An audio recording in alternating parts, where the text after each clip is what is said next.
गाड़ी को चलाने के लिए इंजन की ज़रूरत होती है और इंजन के साथ जुड़े इलेक्ट्रिक कंपोनेंट्स को चलाने के लिए करंट की ज़रूरत होती है जो कि बैटरी प्रोवाइड करती है।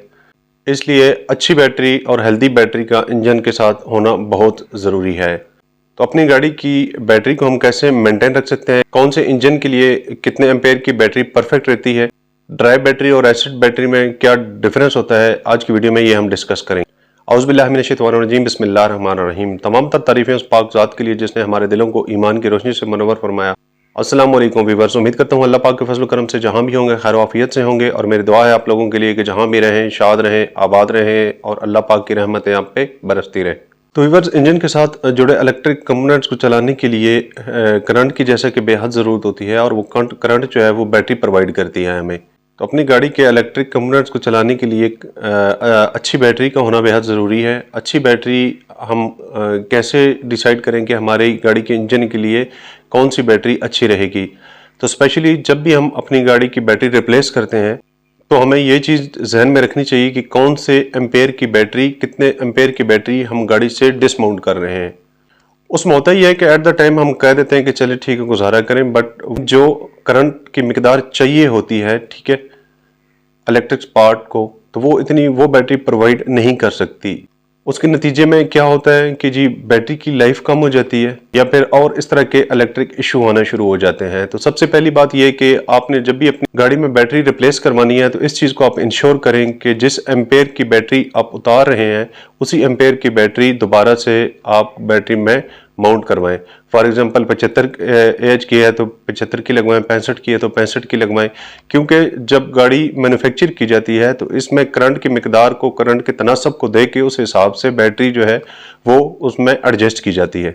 उसके बाद एक बहुत बड़ा सवाल हमारे सामने खड़ा हो जाता है कि जी ड्राई बैटरी होनी चाहिए या एसिड बैटरी होनी चाहिए। अभी दोनों बैटरियों के डिफरेंस मैं आप लोगों को बता देता हूँ। अभी आप लोग खुद डिसाइड कर लीजिए कि कौन सी बैटरी आपने अपनी गाड़ी में रखवानी है। अच्छा, सबसे पहले ड्राई बैटरी में जेल इस्तेमाल होता है जबकि एसिड बैटरी में तेज़ाब डाला जाता है। वक्तन फ़वक्तन उसका लेवल कम होने के बाद उसका लेवल पूरा किया जाता है। जैसे कि बैटरी के ऊपर बार दी होती है मिनिमम और मैक्सिमम, तो उसका जो है वाटर लेवल वो पूरा किया जाता है, जबकि ड्राई बैटरी में जेल होता है उसका लेवल पूरा करने की ज़रूरत नहीं होती। ड्राई बैटरी जो है वो डीप साइकिल होती है, एसिड बैटरी जो है वो डीप साइकिल नहीं होती। अभी डीप साइकिल का मतलब ये होता है कि ड्राई बैटरी को आप 0% तक डिस्चार्ज करके दोबारा फिर फुल चार्ज कर सकते हैं, जबकि एलईडी एसिड वाली बैटरी जो है, जो पानी वाली बैटरी है, जो तेजाब वाली बैटरी है, उसकी आपको 75% जो है वो एनर्जी सेफ रखनी पड़ती है। अगर आप उसको 0% तक डिस्चार्ज करके दोबारा फिर चार्ज करेंगे तो उसकी लाइफ जो है वो कम होती है और वो वक्त से पहले, फॉर एग्जांपल अगर एक आपके पास पानी वाली बैटरी है उसका मैक्सिमम टाइम 1.5 साल से 2 साल तक का है तो वो फिर उससे कम देगी। अगर आप उसे बिल्कुल 0% से लेकर फिर चार्ज करते हैं उसमें एनर्जी आप सेव नहीं रखते, जबकि ड्राई बैटरी को कंटिन्यू आप अप डाउन, जीरो से फुल, फुल से जीरो, जीरो से फुल, ये कंटिन्यू कर सकते हैं। लेकिन फिर भी इसमें इस तरह का सिस्टम दिया गया है कि ये 5 साल से अबव का टाइम गुजार जाती है। और दूसरा ये कि एलईडी एसिड बैटरी वहाँ पे इस्तेमाल की जाती है जहाँ पे ज़्यादा एम्पेयर की ज़रूरत होती है। अगर बात करें इनकी प्राइस की तो एलईडी एसिड बैटरी जो होती है, जो पानी वाली बैटरी होती है, वो कदरे सस्ती होती है ड्राई बैटरी से, ठीक है। ऑटोमेटिकली जब उसमें वो तमाम तर खूबियाँ मौजूद नहीं हैं तो वो लाइफ टाइम भी उसका कम है, मेंटेनेंस के हिसाब से भी इसकी ज़्यादा मेंटेनेंस है, उसकी कम मेंटेनेंस है। मेंटेनेंस पे बात करते हैं, इसके बाद मैं आपको बताता हूँ कि ड्राई बैटरी की मेंटेनेंस क्या है और लिक्विड बैटरी जो है उसकी मेंटेनेंस क्या है। ड्राई बैटरी जो है वो एलईडी एसिड बैटरी से थोड़ी महंगी होती है, लेकिन एज पर अगर आप उसे कंपेयर करें तो दोनों बैटरियों की लाइफ को, तो ड्राई बैटरी की लाइफ भी ज़्यादा होती है और उस हिसाब से इसमें मेंटेनेंस रेशो भी बहुत कम है। 80% जो है वो पुराने मॉडल की गाड़ियाँ यूज़ की जाती हैं, तो उनमें सीन ये होता है कि battery over charging trip system कई गाड़ियों में काम नहीं कर रहा होता, जिसकी वजह से अगर आपकी गाड़ी में लिक्विड बैटरी एडजस्ट है तो वो ओवर चार्ज जब होती है बैटरी, तो उस बैटरी के ऊपर लगे हुए वाटर फिलर कैप के अंदर थोड़े छोटे छोटे होल होते हैं, ठीक है। जब उन बैटरी के अंदर पानी उबलता है तो उन बैटरी के अंदर बनने वाली गैसें उन होल से निकल जाती हैं, जिसकी वजह से बैटरी फटने से बच जाती है।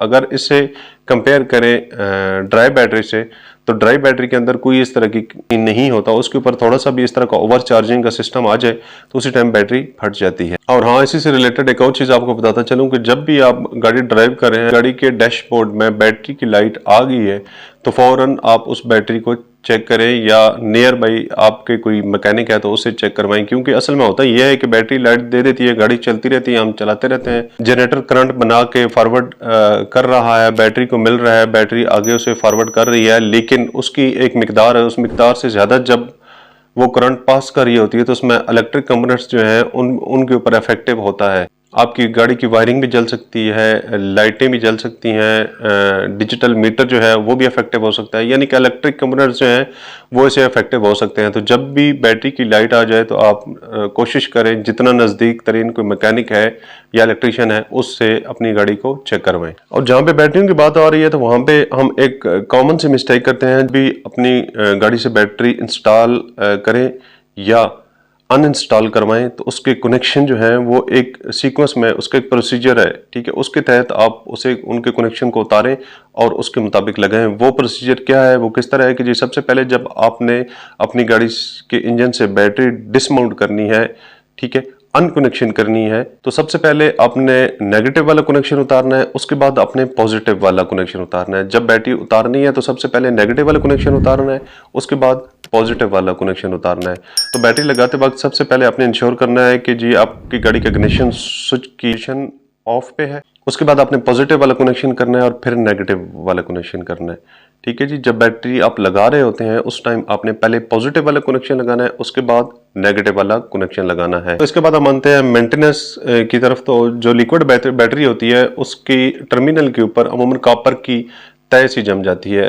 बहुत ज़्यादा जम जाती है बनिस्बत ड्राई बैटरी की। उसकी वजह क्या होती है कि जी ये बैटरी चार्ज होती रहती है, जो इसके अंदर बनने वाली गैसेज होती हैं वो टर्मिनल से निकलती रहती हैं और इंजन के अंदर नमी बनती रहती है बैटरी के सराउंडिंग एरियाज में, तो वो उसकी वजह से उसके ऊपर कॉपर से जम जाती है। जबकि ड्राई बैटरी में ये चीज़ बहुत कम होती है, उसके ऊपर कोई कॉपर वगैरह की वाइट कलर की वो तय सी जमी हुई है, तो उसको साफ कपड़े से अच्छी तरह से साफ करें, उसके प्लग्स वगैरह को भी साफ करें और उसको लुब्रिकेंट करें। लुब्रिकेंट आप ऑयल से भी कर सकते हैं, आप किसी ग्रीस से भी कर सकते हैं। और लिक्विड बैटरी के वाटर लेवल को हमेशा डिस्टिल वाटर से पूरा करें।